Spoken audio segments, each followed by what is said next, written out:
Hi అండి, one more mini vlog. నేను ఈరోజు అయితే ఎర్లీ మార్నింగ్ 5 o'clock లేచాను. ఎందుకంటే మరి ఇల్లు క్లీన్ చేసుకొని అమ్మవారికి ప్రసాదాలు అవి ప్రిపేర్ చేసుకోవాలి కదా అని చెప్పి బేగా లేచాను. అండ్ నేనైతే ఫ్రెష్ అప్ అయిపోయిన తర్వాత ముందుగా అమ్మవారికి పరమాన్నం అయితే చేశాను.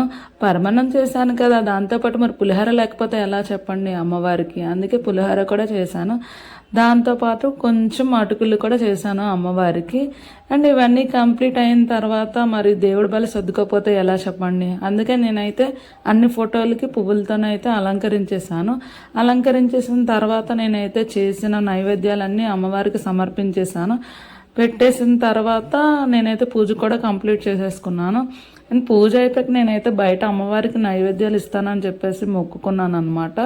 అందుకే అమ్మవారి దగ్గరికి వచ్చాను. నేను వచ్చేసరికి అమ్మవారికి అయితే ధూపం వేశారు. నాకైతే 2 కళ్ళు కూడా సరిపోలేదు అమ్మవారిని చూడడానికి, అంత అందంగా ఉన్నారు.